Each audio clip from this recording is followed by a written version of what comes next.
Hey, welcome back to my channel. Shaun Stevenson here, author of the Throne series. I am loving the Ghosts of Fear Street series by R.L. Stine. Well, not really by R.L. Stine, but you know what I mean. I am really loving the Ghosts of Fear Street series. I've only read 2 of these books so far. I read number 8, The Ooze, and now I've read number 4, Nightmare in 3D. But both of them have been so good. And I think I've been thinking about this, and I've been watching some other people talk about Ghosts of Fear Street. And one of the things I think about Ghosts of Fear Street is that it is just a level above Goosebumps in the action and a little bit of the scares, in the sense that in Goosebumps, nothing... Like, there are like spooky moments, but it's never quite as serious. And often from the books I've read so far of Goosebumps, a lot of them really meander to the monster or the creature or the spooky thing. And there's a lot of like slice of life kind of things that are happening as kids go to school, that sort of thing. But in Ghosts of Fear Street, you kind of just start right into what's happening, and it gets real scary real fast. And I think they have a little more action in them, at least out of the 2 that I've read so far. So in Nightmare in 3D, this is another anthology series where different kids every time, but except in the Ghosts of Fear Street, it all takes place in Shadyside, at Shadyside Middle School on Fear Street. So in Nightmare in 3D, there's a boy named Wes who he wears glasses, and I can relate to Wes. So he wears glasses.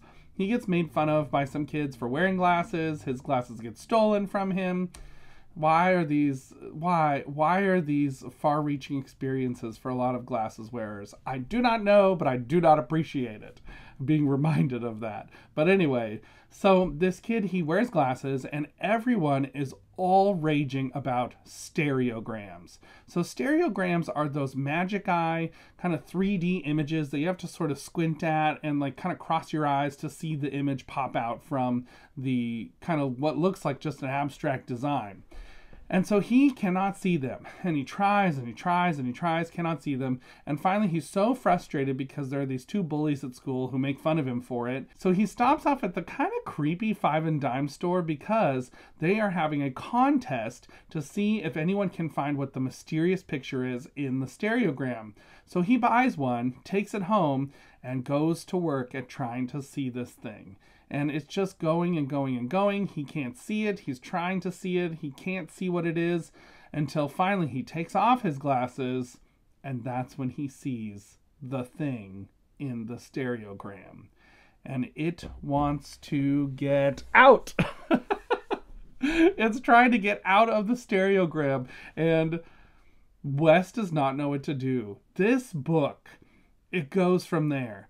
One of the interesting things about this book is exploring sight and exploring people who can see things and people who can't see things. Because if you wear glasses usually for a reason.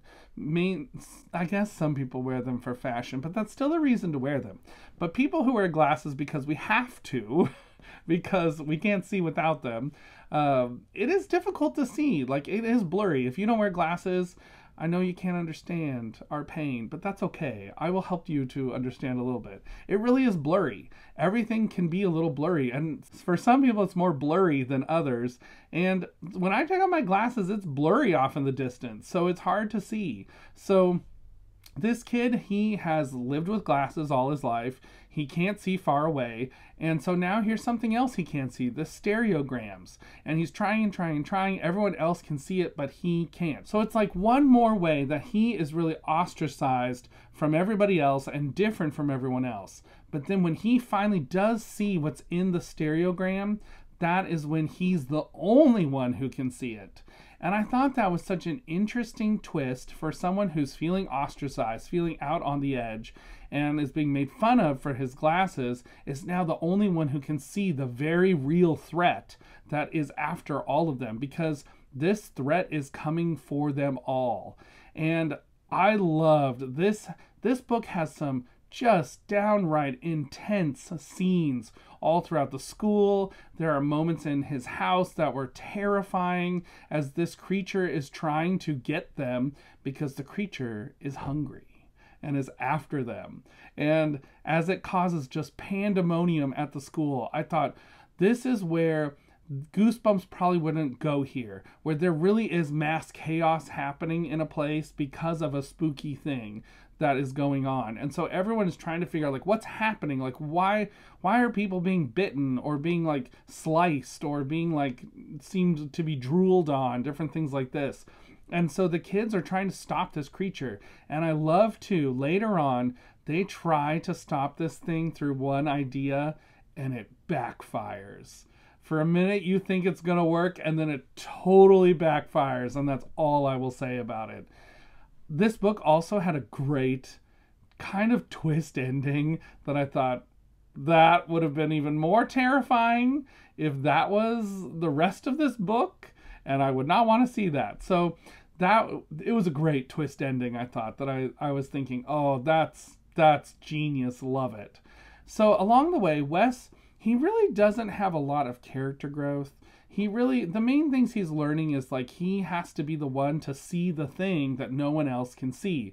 So I feel like there's not a lot of character growth for him. It's more about him having to save the day and figure out how to save the day, to save his friends and his school and all these things.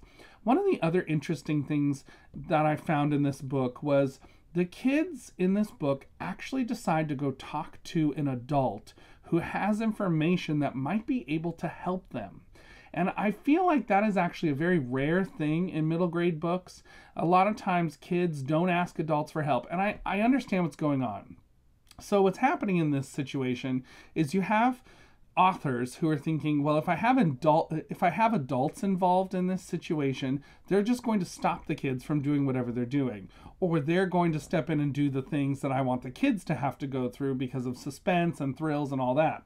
So I understand that piece, but I think a creative author can get around that by coming up with a creative way to involve adults or bring in adults so that way they can be part of the action and not just on the sidelines. Because there are some times when in books I think kids should be doing things on their own, like that's part of the journey. But then sometimes I think about it and I'm like, adults are part of kids' lives. Kids have teachers and parents and grandparents and coaches and all those sorts of things that are these adults that are involved in their life. And so figuring out a way to help kids see the adults who can help them as good people who can help them, I think is positive.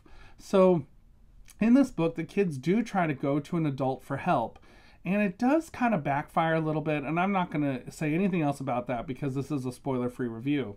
But I did appreciate that they decided, let's go talk to someone who has expertise and could help us. And so they do decide to do that, and they do pull through with part of that. So that was a great piece in addition to this book. All said, Nightmare in 3D was a lot of fun. I really enjoyed this one. I don't think I liked it quite well. Do I like it better than the Ooze?